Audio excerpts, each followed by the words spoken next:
Live with studios in Midland and Odessa, you're watching CBS7 First Alert News at 9 on the CW West Texas. Good evening and thank you for joining us for CBS7 News on the CW, and thanks for joining us live on the CBS7 YouTube.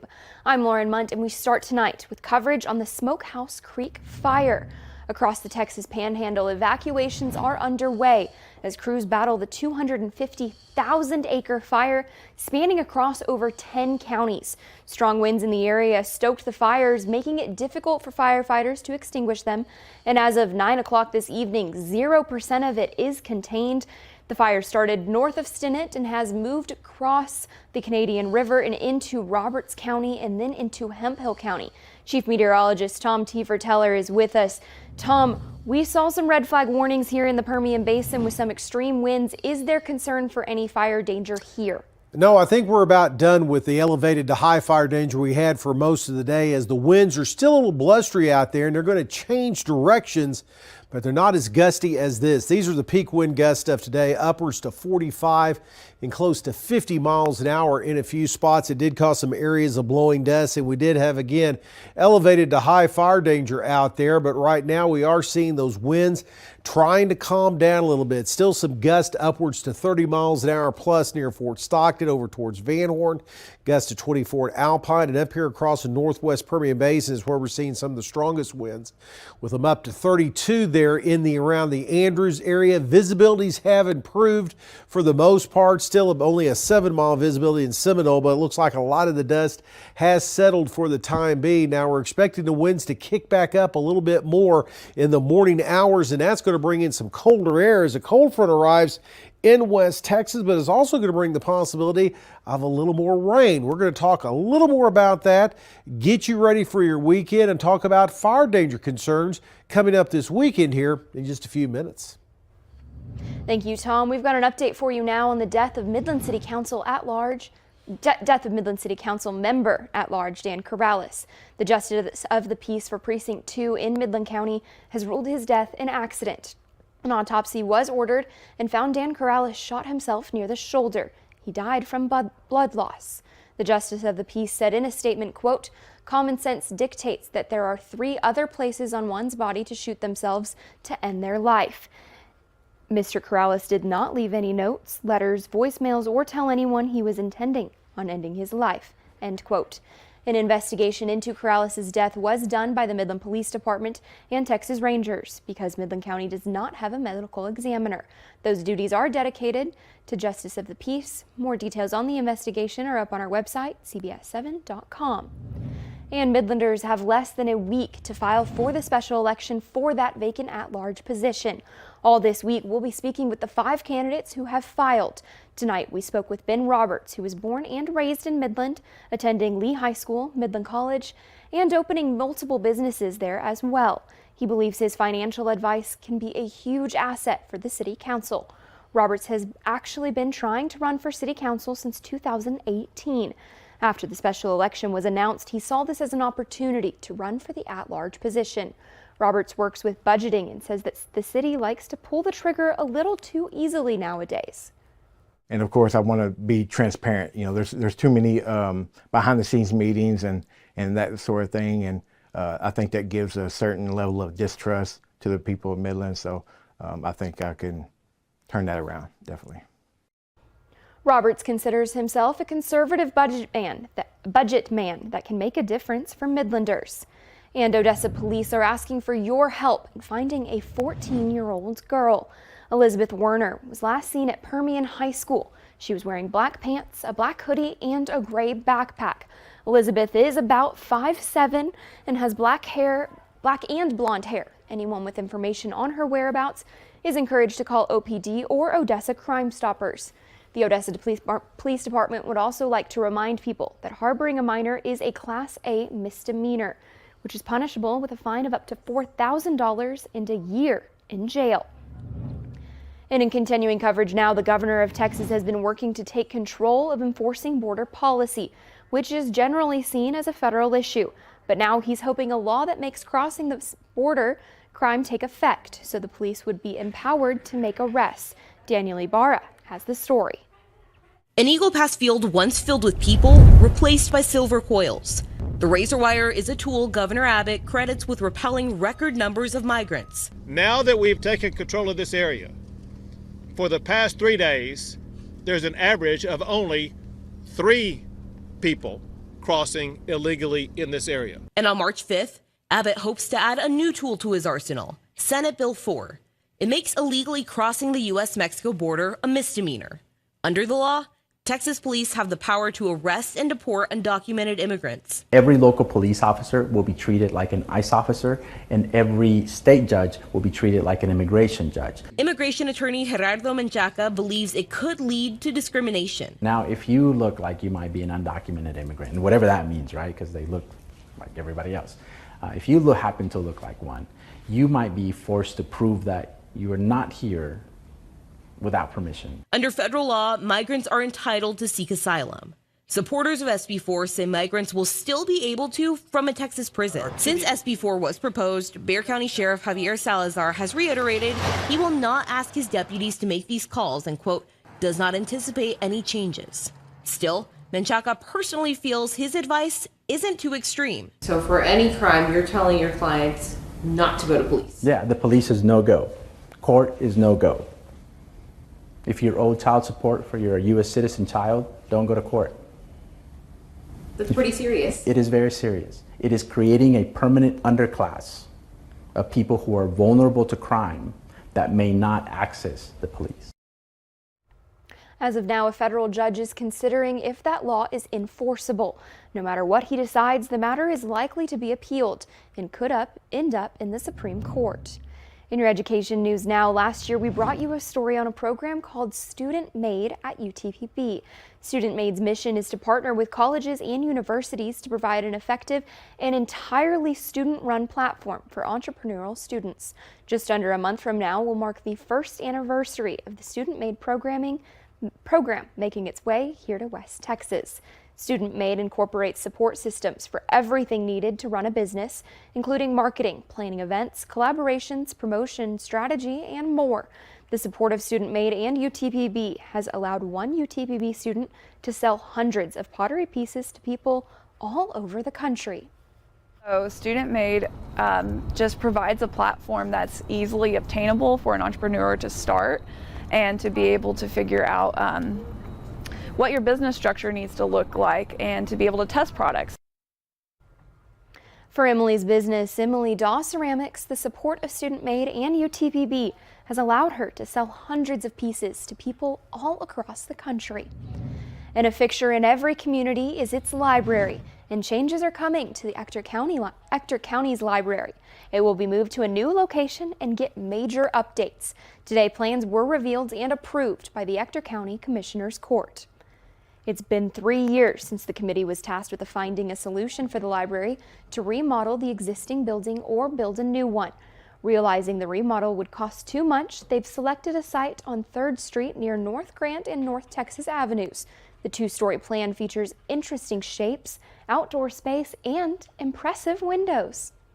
That is a building people are going to want to go into regardless of whether they're going to check out a book or not.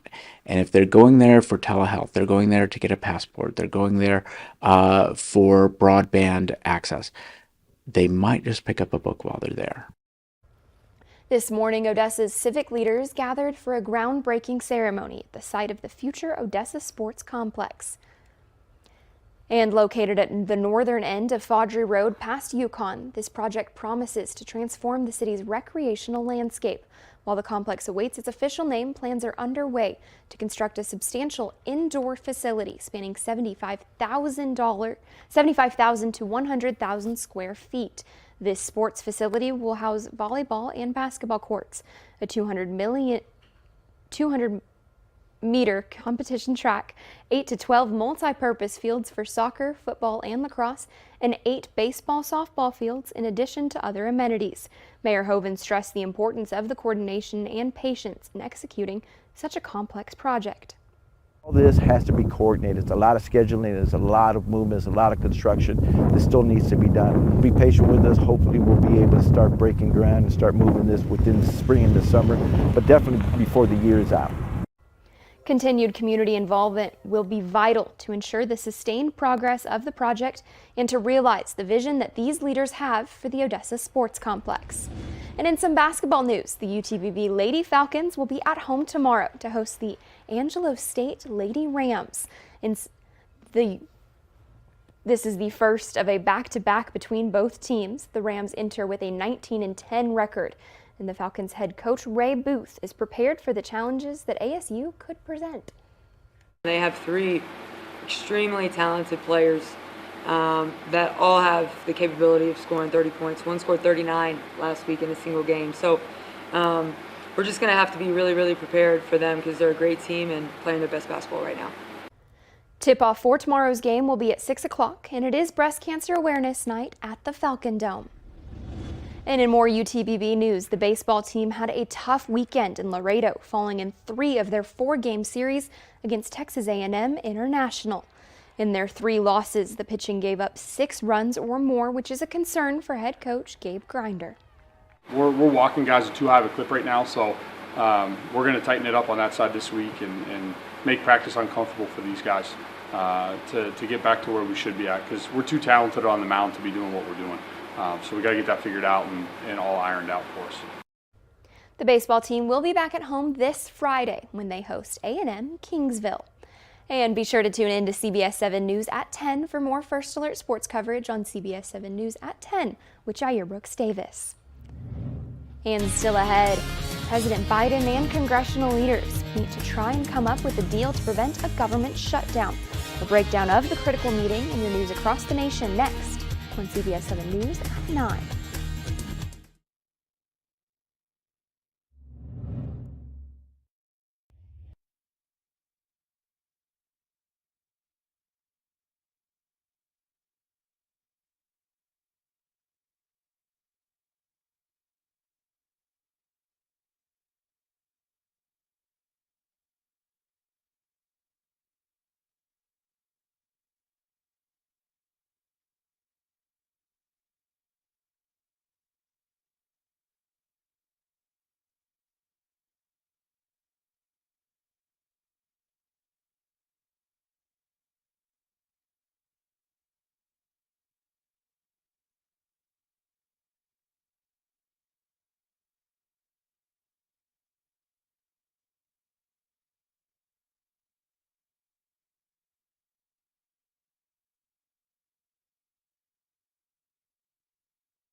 Congress has some pressing issues to deal with, including migrants at the southern border, funding for Ukraine and Israel, and a partial government shutdown that is just days away. The leaders of both parties met with President Biden today to discuss the path forward. Natalie Brand has more details from the White House. We got a lot of work to do. Just days before the deadline to avert a government shutdown, Democratic and Republican congressional leaders emerged from their White House meeting expressing optimism. Doing a shutdown would damage the economy significantly, and I think we all agree to that. We believe that we can get to agreement on these issues and prevent a government shutdown. But House Speaker Mike Johnson doubled down on his view that the southern border should be priority number 1. The catastrophe at the border is affecting everyone, and it is top of mind for all the American people for that reason. It's still unclear, though, how lawmakers move forward on aid for Ukraine. The intensity in that room was surprising to me. Senate Majority Leader Chuck Schumer, who just returned from the war-torn country, emphasized that help cannot wait. It's shaken that here they are fighting without arms against a brutal dictator who will just do anything to kill them. While negotiations for the budget, border, and foreign aid drag on, payroll for government employees, military service members, and their families hangs in the balance. Families are living paycheck to paycheck. Bessa Pinchatti of the National Military Family Association also faults the constant uncertainty of Congress relying on short-term funding deals. We're asking our military families to put themselves in danger while at the same time not knowing whether they can put food on the table. If lawmakers don't reach another agreement by this Friday, agencies including the Departments of Agriculture, Energy, and Transportation will run out of money, with the Departments of Defense and Justice set to run out next Friday. Natalie Brandt, CBS News, the White House. Well, we are dealing with a lot of wind this evening. It looks like that's going to change directions around to the northeast first thing in the morning, bringing colder air. We'll talk about the impact on Wednesday's forecast up next.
Now, from the CBS7 First Alert Weather Center, here's Chief Meteorologist Tom Tiefertiller. Well, let's take a look outside. This is a live iCam in Big Spring where we had visibility at one time down to 3 miles due to blowing dust in Howard County in Big Spring. That has improved quite a bit as the winds have calmed down. Now, they're going to come around to the northeast in the early morning hours. We could see dealing some gusts up to 30 to 35 miles an hour. Right now, they're trying to calm down a little bit. Still gusts to 29 in Andrews, 33 mile an hour gusts in the Hobbs area. And strong right along Interstate 10, 20 there. We are looking at some gusts upwards of 26 miles an hour in Big Spring. I should say Fort Stockton. Now here's a look at the upper levels right now. We have a little bit of a kink in the jet stream there, but it extends all the way down into Well, the Baja of California, this is going to move across. It's going to swing a cold front through, but then this little disturbance is going to bring the possibility of some rain. Right now, it's just all high clouds out there. You can even see some snow behind that front here across portions of southeastern Colorado into Kansas. Again, the fires are continuing to burn. Over 200,000 acres burning around the Texas Panhandle due to scattered fires in about 3 distinct locations right now. They are starting to get a little bit of a handle in stopping these things from just burning uncontrollably. So that's the good news that's come through within the last hour. Back towards West Texas, we weren't dealing with a lot. The winds were kind of held down a little bit because of this cloud cover we had in place across the area. So that was some good news there. That front has made its way through Amarillo and it's on its way towards West Texas again first thing in the morning. So we're going to keep a little breeze in the forecast right now. As you can see, high temperatures today. Well, before that front moved in, we saw them into the mid to upper 70s around the Amarillo area. Upper 70s around the Midland, Odessa. About a 30-degree temperature drop coming up tomorrow as this front whips through the area. Gusty winds first thing in the morning, and then it'll calm down a little bit as the afternoon progresses. Now, that little disturbance is going to bring more clouds to the forecast, but then also bring the possibility of some rain showers starting in the Trans-Pecos into the mountain areas first thing in the morning. And then we'll see them start to spread off to the north and northeast into the Permian Basin throughout the afternoon into the evening hours. You're getting some of these higher elevations of the Guadalupe, Apache, Delaware mountains. We could be looking at the possibility of maybe a wintry mix in the forecast, but not expecting any travel problems or accumulations as that area of rain is going to continue to move through into the early morning hours across the Permian Basin into Thursday. So for tonight, northwest to northeasterly winds arrive first thing in the morning hours, so temperatures will be cold tomorrow. Only around 50 degrees. They'll hang around for Thursday with our best chance of rain overnight Wednesday into Thursday. Then things dry out and heat back up just in time for the weekend.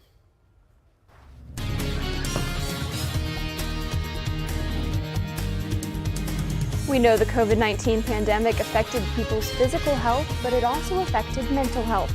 Up next, the numbers in antidepressant prescriptions since 2020.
In your health headlines, the number of young people requiring prescriptions for depression or anxiety skyrocketed since the pandemic. According to a new study in the journal Pediatrics, the number of people ages 12 to 25 was already growing, but since COVID, the dispensing rate rose almost 64% more than normal and more than 130% for young women. Experts say that while the rise in numbers is alarming, antidepressants can be life-saving. And they say to look at your child for signs of behavior and mood changes, such as with their sleep, social life, attitude, social performance, ability to concentrate, or interest in activities, and to always consult your doctor. And most pediatricians say that it's their job to identify substance use disorders and refer patients for off-site treatments. But only 1 in 5 say that it's their responsibility to treat the patient. Those are the findings of a new survey in JAMA Pediatrics. Of nearly 500 pediatricians, less than half said that they feel prepared to even counsel children on opioid use. And scientists around the globe agree that 2023 was the hottest year on record. And now a new study finds a strong association with hot temperatures and preterm birth. Scientists look at more than 1 million births over 20 years in women exposed to extreme heat in the third trimester were more likely to give birth early. Exposure during the first 2 trimesters did not carry the same risk.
Well, we are starting to see the winds calm down for this evening. Take a look at the gusts. Still up there a little bit, around 30 miles an hour plus across the northwest Permian Basin into southeast of Mexico.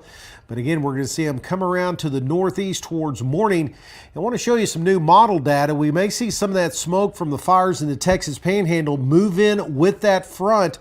First thing in the morning, that red area there, that's indicating the denser smoke that'll move right across the Permian Basin into the early morning hours and even into the Trans-Pecos first thing in the morning behind that front. It's also going to bring some chilly air, too, to our forecast. Okay, all right. So be careful out there. Thanks for watching CBS 7 News at 9 on the CW. We've got more news coming up tonight at 10.